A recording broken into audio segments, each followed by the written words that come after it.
गंधार जब हिंदू राष्ट्र था तो शांत था, लेकिन जब वो कंधार बना अशांत हो गया। कुंभा शांत था, समृद्ध था, खुशहाल था, लेकिन जब वो काबुल बन गया तो अशांत हो गया। पर्शिया शांत, समृद्ध, खुशहाल था, लेकिन जब वो ईरान बना तो अशांत हो गया। कैके शांत, समृद्ध, खुशहाल था, लेकिन जब वो पेशावर बना तो अशांत हो गया। कंबोज शांत, समृद्ध, खुशहाल था, लेकिन जब वो बदक्सा बना तो अशांत हो गया। सुअस्तु शांत, समृद्ध, खुशहाल था, लेकिन जब वो स्वात घाटी बना तो अशांत हो गया। तक्षशिला शांत, समृद्ध, खुशहाल था, लेकिन जब रावलपिंडी बना तो अशांत हो गया। यमन भी अशांत है, कांगो भी अशांत है, ईरान भी अशांत है, इराक भी अशांत है, सूडान भी अशांत है, इजिप्ट भी अशांत है, सीरिया भी अशांत है, बांग्लादेश भी अशांत है, फिलीपींस भी अशांत है, पाकिस्तान भी अशांत है, नाइजीरिया भी अशांत है, सोमालिया भी अशांत है, तजाकिस्तान भी अशांत है, अफगानिस्तान भी अशांत है। क्या कारण है कि जब ये देश, जब वहां सनातन संस्कृति थी तो शांत थे, समृद्ध थे, खुशहाल थे, बहन बेटियों को एक समान अधिकार मिला हुआ था, बहन बेटियां भी स्कूल कॉलेज में पढ़ती थी। और जैसे ही वहां सनातन संस्कृति खत्म हुई, वहां अशांति फैल गई। वो भारत में भी हो रहा है। पहले तो एक जिन्ना था, भारत का उसने विभाजन करा दिया। अब तो भारत में हर राज्य में 1 से 2 जिन्ना हो चुके हैं, कुछ राज्यों में 3-3, 4-4 जिन्ना है। और इन जिन्नाओं का इलाज नहीं हो रहा है। इलाज क्यों नहीं हो पा रहा है? क्योंकि कानून घटिया है, न्यायिक व्यवस्था सड़ी हुई है, उनका इलाज ही नहीं होता है। और ये जिन्ना पूरे के पूरे समाज को बरगलाते हैं, बहलाते हैं। बड़ी सीधी सी बात है। आप भारत में रहते हो लेकिन भारत के त्योहार को नहीं मानते। अच्छा, त्योहार नहीं मनाते तो समझ में आती बात, त्योहार का विरोध करते हो तो कैसे आप सभी भारतीयों के साथ घुल मिल के रह पाओगे? आप भारत में रहते हो लेकिन भारत की संस्कृति को नहीं मानते, भारत की परंपरा को नहीं मानते। रहते आप भारत में हो लेकिन आपका खान पान विदेशी है। रहते आप भारत में हो लेकिन आपका पहनावा विदेशी है। रहते आप भारत में हो, त्योहार आपका विदेशी है। रहते आप भारत में हो, आपकी जीवन शैली विदेशी है। रहते आप भारत में हो लेकिन आपका इबादत करने का तरीका विदेशी है। तो स्वाभाविक सी बात है, फिर सभी भारतीयों के साथ आपकी मिक्सिंग कैसे हो सकती है? और ये केवल भारत की बात नहीं है, ये पूरी दुनिया की बात है। आप अमेरिका में रहते हो लेकिन ना अमेरिका को मानते हो, ना अमेरिका की संस्कृति को मानते हो, ना अमेरिका की परंपरा को मानते हो। इसलिए जो अमेरिका के लोग हैं उनके साथ आप लड़ रहे हो। आप पूरे यूरोप में रहते हो लेकिन यूरोप को नहीं मानते, यूरोप की संस्कृति को नहीं मानते, यूरोप की वेशभूषा को नहीं मानते, यूरोप के त्योहार को नहीं मानते, इसलिए यूरोप में भी लड़ रहे हो। आप सिंगापुर में भी लड़ रहे हो, आप चीन में भी लड़ रहे हो, आप लंका में भी लड़ रहे हो, आप भूटान में भी लड़ रहे हो, आप नेपाल में भी लड़ रहे हो और भारत में भी लड़ रहे हो। इस लड़ाई का मूल कारण, क्योंकि आप जिस देश में रहते हो उस देश को नहीं मानते। आप भारत में रहते हो, भारत की संस्कृति को नहीं मानते, भारत के त्योहार को नहीं मानते, भारत की परंपरा को नहीं मानते, भारत के रीति रिवाज को नहीं मानते, भारत की वसुधैव कुटुंबकम की भावना को नहीं मानते, भारत के सर्वधर्म संभाव को नहीं मानते, भारत में जो सर्वमंगल मांगल्य एक विचार है उसको नहीं मानते। आप भारत में रहते तो हो लेकिन नारी तू नारायणी नहीं मानते। आप भारत में रहते हो लेकिन यत्र नारस्ति पूज्यते रमन्ते तत्र देवता को नहीं मानते। आप भारत में रहते हो लेकिन भारतीय योग को नहीं मानते, सूर्य नमस्कार से भी आपको दिक्कत है। आप भारत में रहते हो लेकिन भारतीय चिकित्सा व्यवस्था को आप नहीं मानते।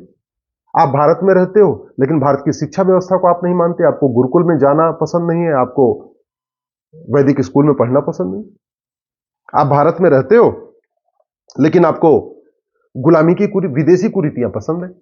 रहते आप भारत में हो लेकिन जो विदेशी कुरीति है, तलाके हसन, तलाके हसन, तलाके बाइन, तलाके किनाया, वो आपको पसंद है।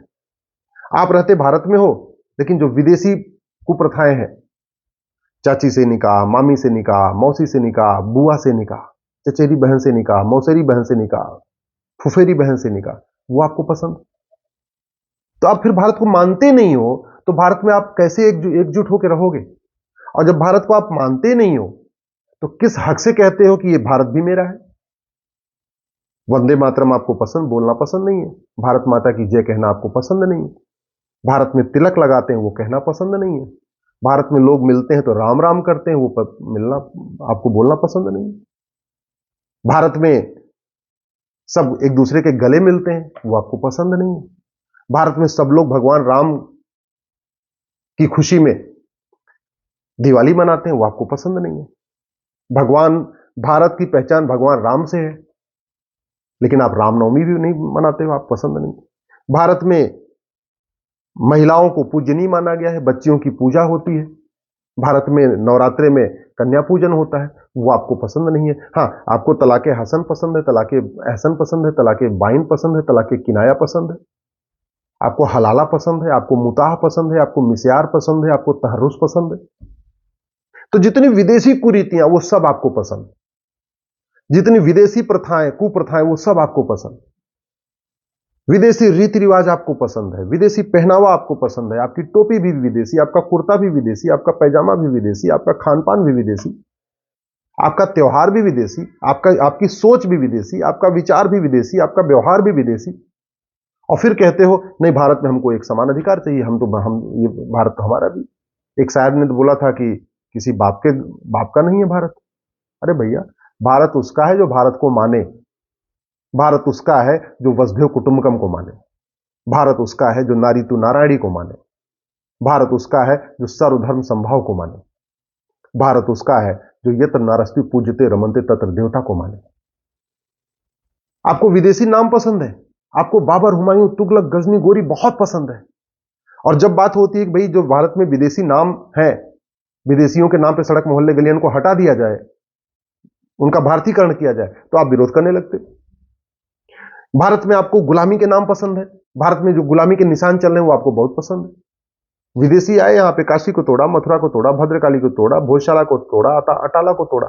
अब आप चाहते हो कि जो गुलामी के निशान है, जो विदेशी निशान है, वो चलते रहने चाहिए, हटने नहीं चाहिए, रिस्टोर नहीं होना चाहिए। और फिर आप कह रहे हो कि भारत में आपके साथ जो है सब मिलजुल के नहीं रहते। अरे आप भारत में मानते कहां हो ना? आपको तो विदेशी नाम पसंद है, बाबर, हुमायूं, तुगलक, गजनी, गोरी। आपको विदेशी निशान पसंद है जो काशी, मथुरा, भद्रकाली, भोजशाला में किया गया। आपको विदेशी शिक्षा व्यवस्था पसंद है, आप जो विदेशी तालीम है उसको आप आगे बढ़ा रहे हो। क्या बोलते हो आप अजान में? ला इलाहा इल्लल्लाह, अल्लाह के अलावा दूसरा कोई इबादत के लायक नहीं। आप खुलेआम लाउड स्पीकर पे कहते हो ला इलाहा इल्लल्लाह, अल्लाह के अलावा दूसरा कोई इबादत के लायक नहीं। इसका मतलब आप कहते क्या हो? यही तो कहते हो कि राम इबादत के लायक नहीं, कृष्ण इबादत के लायक नहीं, शंकर जी इबादत के लायक नहीं, विष्णु जी इबादत के लायक नहीं, हनुमान जी इबादत के लायक नहीं, दुर्गा जी, लक्ष्मी जी, सरस्वती जी इबादत के लायक नहीं है, गणेश जी इबादत के लायक नहीं। और फिर आप कह रहे हो कि हमारे साथ जो है जी भेदभाव होता है। भारत में रह के लाउड स्पीकर से आप चिल्ला के आप कहोगे, और वो भी दिन में 5 बार बोलोगे आप, न राम पूजा की होगी, न कृष्ण पूजा की होगी, न विष्णु जी पूजा की होगी, न शंकर जी पूजा की होगी, न माताएं पूजा की होगी, न गणेश जी पूजा की होगी, तो उत्तर से दक्षिण तक कौन आपके साथ में रहेगा? ला इलाहा इल्लल्लाह का मतलब भगवान बुद्ध पूजा की योग्य नहीं है, बुद्ध आपके साथ क्यों खड़ा होगा? ला इलाहा इल्लल्लाह का मतलब भगवान महावीर जो हमारे 24 तीर्थंकर हैं वो पूजा योग्य नहीं है, तो जैन आपके साथ क्यों खड़ा होगा? ला इलाहा इल्लल्लाह का मतलब गुरु ग्रंथ साहिब पूजा योग्य नहीं, सिख आपके साथ क्यों खड़े होंगे? ला इलाहा इल्लल्लाह का मतलब कोई भी देवी देवता पूज्य योग्य नहीं है अल्लाह के अलावा, तो हिंदू आपके साथ क्यों खड़े होंगे? नागड़ा खड़ा होगा, ना पिछड़ा खड़ा होगा, ना दलित खड़ा होगा, ना संवर्ण खड़ा होगा, ना हिंदू खड़ा होगा, ना जैन खड़ा होगा, ना बौद्ध खड़ा होगा, ना सिख खड़ा होगा। तो ये जो समस्या आ रही है इसके लिए आप ही जिम्मेदार हो। इबादत करोगे आप पश्चिम मुंह करके, त्योहार मनाओगे जैसे अरब में मनाया जाता है, कपड़ा पहनोगे जैसे अरब में पहना जाता है, वेशभूषा वैसी रखोगे जैसे अरब में होता है, लाइफ स्टाइल वैसी आप रखोगे जैसे अरब में होता है। तो आप रहते भारत में हो, लेकिन आप अपने आप को अरबी दिखाने में तुले हुए हो। आप अपने आप को भारतीय नहीं दिखाने की कोशिश कर रहे हो, आप अपने आप को अरबी दिखाने की कोशिश कर रहे हो कि मैं तो अरब का रहने वाला हूं। समस्या यह है, जिस दिन आप भारत को मानोगे, भारतीय परंपरा को मानोगे, भारतीय रीति रिवाज मानोगे, भारत के संस्कार को मानोगे, भारत के त्योहार को मानोगे, भारतीय जीवन शैली को अपनाओगे, भारत की शिक्षा व्यवस्था को मानोगे, आप भारत की चिकित्सा व्यवस्था को मानोगे, भारत की नागरिक व्यवस्था को मानोगे, भारत की सांस्कृतिक व्यवस्था को मानोगे, उस दिन सब ठीक हो जाएगा। और जब तक आप ये विदेशी मानते रहोगे तब तक भारत में कॉन्फ्लिक्ट बना रहेगा। ये बात अच्छी तरीके से समझ लीजिए। और ये बात केवल भारत पे लागू नहीं होती, दुनिया के हर देश में जहां पे अशांति फैली है उसका मूल कारण यही है कि आप रहते कहीं किसी और देश में हैं लेकिन उस देश को आप मानते ही नहीं।